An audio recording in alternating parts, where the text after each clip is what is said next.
شعور کی ایک اور کرن کے ساتھ میں ہوں چودھری محسن عابدی۔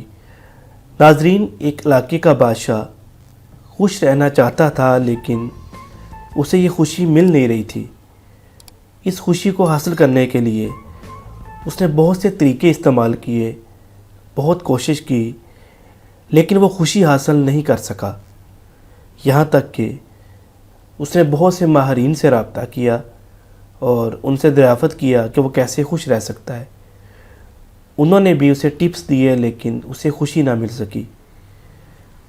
اس نے ایک دفعہ دیکھا کہ ایک جنگل میں ایک درویش ہے، چھوٹی سی اس کی کٹیا ہے۔ وہ صبح کٹیا سے باہر نکل کے درخت کے نیچے بیٹھتا ہے اور خوشی کے انداز میں سورج نکلتا ہوا دیکھتا ہے۔ پھر پورا دن جنگل میں چلے جاتا ہے۔ بھوک لگتی ہے تو درخت کے ساتھ لگے پھل کھا لیتا ہے، ندی سے ٹھنڈا پانی پیتا ہے۔ سردیوں میں اس کے پاس 2 کمبل ہیں جسے اوڑھ کے وہ اپنی کٹیا میں سو جاتا ہے۔ یہ تھا اس کا ظاہر، لیکن اس کا باطن یہ تھا کہ وہ اتنا خوش تھا کہ ان تمام حالات میں رہتے ہوئے بھی خوشگوار اور پرسکون زندگی گزارا تھا۔ بادشاہ اس کے پاس گیا اور اسے کہنے لگا کہ تمہیں یہ خوشی کیسے نصیب ہوئی؟ درویش نے آہ بھری مسکرایا اور بادشاہ کو کہا کہ آپ مجھے اپنے ساتھ محل لے جائیں، میں آپ کو اس کا راز بتاتا ہوں۔ بادشاہ نے اس کو ساتھ لیا اور وہ محل میں چلے گئے۔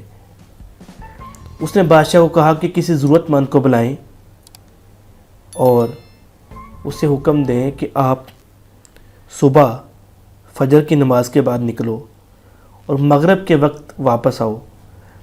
جتنا آپ پیدل سفر طے کریں گے وہ تمام زمین آپ کے نام کر دی جائے گی۔ بادشاہ نے اپنے دراز سے عرضی نکالی، وزیر کو پیش کی۔ وزیر نے وہ عرضی لے کر اس شخص کو بلایا جو ضرورت مند تھا۔ چنانچہ بادشاہ نے اس کو حکم دیا، وہی جو درویش نے کہا تھا۔ وہ شخص نے دوڑ لگانا شروع کر دی۔ دوڑتا گیا یہاں تک کہ عصر کا وقت ہو گیا۔ وہ 400 میل سفر طے کر چکا تھا اور اتنی زمین اس کی ہو گئی تھی۔ اب اس کا ذہن تھا کیوں نہ کچھ اور سفر طے کر کے میں 500 میل پوری کر لوں، لیکن ابھی اسے واپسی کا بھی سفر کرنا تھا۔ لیکن لالچ کبھی بھی انسان کا پورا نہیں ہوتا اور اکثر اوقات انسان کو اندھا کر دیتا ہے۔ ایسا ہی ہوا کہ وہ جب واپسی کا سفر اس نے طے کیا، کیونکہ اس کو مغرب تک واپس بھی پہنچنا تھا، تو وہ اس حد تک تھک چکا تھا، اس کے پھیپھڑے اتنا جواب دے چکے تھے کہ جب وہ منزل پہ پہنچا تو اس کے پھیپھڑے پھٹ گئے اور وہ پوری طرح متاثر ہوا اور اللہ کو پیارا ہو گیا۔ اب وہ زمین تو جیت چکا تھا، لیکن حقیقت میں وہ زندگی ہار چکا تھا۔ درویش نے بادشاہ کو اٹھایا، اس ضرورت مند کے پاس لے کے آیا اور کہنے لگا، یہ دیکھو، یہ شخص میرے سے بہتر زندگی گزار رہا تھا۔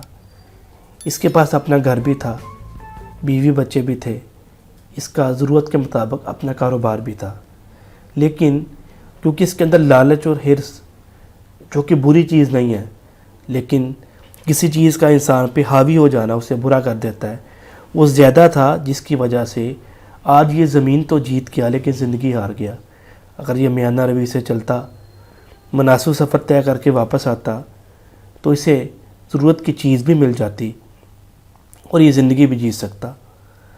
تو ناظرین، آج کی گفتگو کا مقصد، آج کی اس شعور کی کرن میں ہم آپ کے ساتھ یہی شیئر کرنا چاہتے ہیں کہ زندگی میں انسان کو تمام معاملات کو میانہ روی سے چلانا چاہیے، تاکہ ہم زندگی کے تمام پہلوؤں کو ساتھ لے کے چل سکیں۔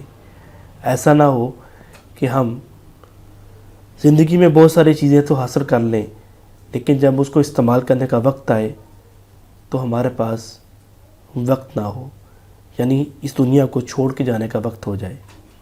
امید ہے آج کی گفتگو ہماری زندگی کو بہتر کرنے میں ہمیں مدد فراہم کرے گی۔ اسے آگے شیئر کریں تاکہ یہ پیغام آگے پہنچے اور یہ شعور کی کرن اسی طرح نور بکھیرتی ہوئی ہماری زندگیوں کو بدلنے میں ہمیں مدد فراہم کر سکے۔ چودھری محسن عابدی کو اجازت دیجیے، اللہ حافظ۔